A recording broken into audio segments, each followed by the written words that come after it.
This is a Sprint 1 recap for Team Potsdammerplatz. The team members are as follows: Kyle, Garrett, Miles, Zachary as the Scrum Master, myself, Steven, as the Git Master, and Daniel. Daniel is a lost team member.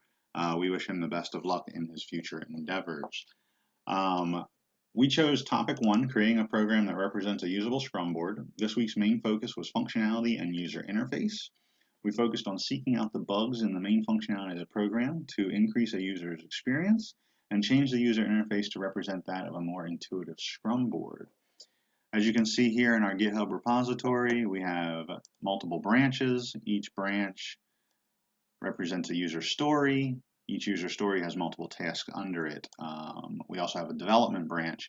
Development is where everything was pushed prior to being pushed to the master branch, just sort of to keep the master itself safe until the time was needed. Our Taiga board here was where we were able to track everything. As you can see, we have multiple tasks under each user story. Team members were able to assign themselves tasks. We were able to track the progress, see when they were ready for testing. Once testing was confirmed, we were able to close the task and push it to the development branch. You can see here we had a total of 9 user stories. We will be moving a handful of tasks to Sprint 2. However, we got done a majority of what we set out to do. And here's our program. You can see here upon startup, we've changed it to Orchestra from Memoranda. Orchestra is now our Scrum board. We have updated the left pane. The left pane now a little bit more intuitive for new users. We've worked on a lot of functionality.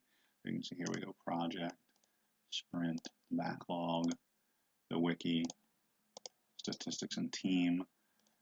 Functionality, preferences now work. You can go through all of those. We removed a lot of grammatical errors, possibly language translation errors. We weren't really sure what was showing up, but we fixed a lot of those errors.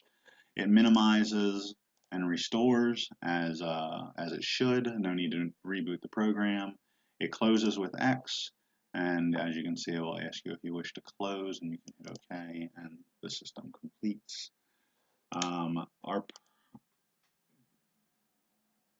We had a meeting frequency of 3 times per week, Wednesday, Sunday, and Tuesday at 7 p.m., where we asked a majority of 3 questions: what has been completed since last meeting? What are you hoping to complete before the next Scrum meeting? And what complications do you see in accomplishing your goals?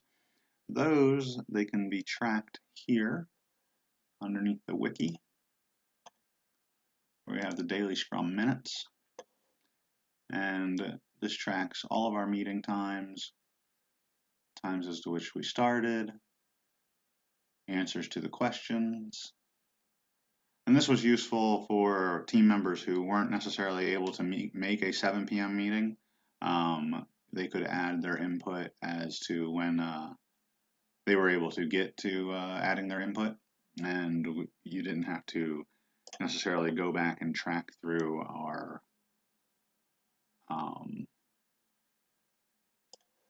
message board to see what was going on. What worked well for us this week were once the team found a rhythm, who was available when, ways to communicate, things started to fall into place. The GitHub repository was broken down by user stories. I think a lot of things worked out great. Issues faced: there were some early on technical difficulties, as with any project, whether in school or in the real world. Connectivity issues, there were bugs that individuals were having in making the program work in their IDE. Most of those seem to have been resolved by about midweek, and all team members were able to then contribute to the project. What needed some improvement: an overall starting point where we can all agree that we're starting on a solid foundation. That, I think, comes with time. Sprint 2 is going to be much smoother, being as though we all now have our systems up and running properly. And a recap: overall, first rendition of the group project started to flow nicely towards the end of the sprint. Growing pains are always prominent, and we feel we've ironed most out.